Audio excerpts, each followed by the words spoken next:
Hi hello അസ്സലാമു അലൈക്കും. അപ്പോൾ എൻ്റെ പുതിയ വീഡിയോയിലേക്ക് ഏവർക്കും സ്വാഗതം. ഇന്ന് ഞാൻ മുന്തിരി ജ്യൂസ് ഉണ്ടാക്കിയാണ്. മുന്നേ ഒരു വീഡിയോ ഇട്ടിട്ടുണ്ടായിരുന്നു, മുന്തിരി പുഴുങ്ങിയിട്ട് ജ്യൂസ് അടിച്ചത്. അപ്പോൾ ഇത് പുഴുങ്ങാതെ നേരിട്ട് തന്നെ നല്ലോണം മഞ്ഞൾ വെള്ളത്തിലൊക്കെ കഴുകിയതിന് ശേഷം വൃത്തിയാക്കിയതിന് ശേഷം അടിച്ചെടുത്തതാണ്.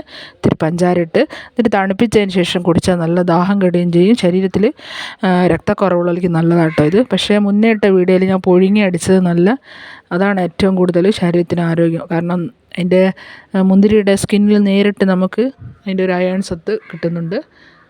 ഇത് നല്ല അടിപൊളി ജ്യൂസാണ്. എല്ലാവരും ഒന്ന് ട്രൈ ചെയ്ത് നോക്കുക. മുന്തിരി നല്ലോണം കഴുകി അരമണിക്കൂർ മഞ്ഞൾ വെള്ളത്തിലിട്ടേക്കണേ. അതിൻ്റെ കീടാണുക്കളൊക്കെ ഒന്ന് പോകാൻ വേണ്ടി, കീടനാശിനിയൊക്കെ പോകാൻ വേണ്ടിയിട്ടോ. മുന്തിരിയിലൊക്കെ മാരകമായ വിഷം അടിക്കുന്നുണ്ട്. അപ്പോൾ അതൊക്കെ വൃത്തിയാക്കിയതിന് ശേഷം, കഴുകി വൃത്തിയാക്കിയതിന് ശേഷം മിക്സിയിലിട്ടടിച്ച് പഞ്ചസാര ഇട്ടടിച്ച് ഫ്രിഡ്ജിൽ വെച്ച്. ഇതൊരു 500 മുന്തിരിയാണ്. ഒരു 6 ആൾക്ക് കുടിക്കാനുള്ളൊരു ജ്യൂസ് ഉണ്ട് കേട്ടോ. അപ്പോൾ എല്ലാവരും സബ്സ്ക്രൈബ് ചെയ്യുക, ഷെയർ ചെയ്യുക, ലൈക്ക് ചെയ്യുക. എന്നോട് എല്ലാവർക്കും സ്നേഹം ഉണ്ടെങ്കിൽ എല്ലാവരും ഒന്ന് സബ്സ്ക്രൈബ് ചെയ്യുക.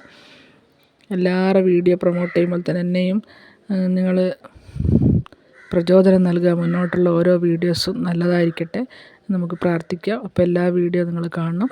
അപ്പോൾ ഇന്നത്തെ വീഡിയോ ഇത്രയേ ഉള്ളൂ. എല്ലാവരും ഒന്ന് സബ്സ്ക്രൈബ് ചെയ്യുക. മുന്തിരി ജ്യൂസ് ഇടയ്ക്ക് കുടിക്കുന്നത് നല്ലതാണ്. രക്തക്കുറവുള്ളവർക്ക് ശരീരത്തിന്. അസ്സലാമു അലൈക്കും.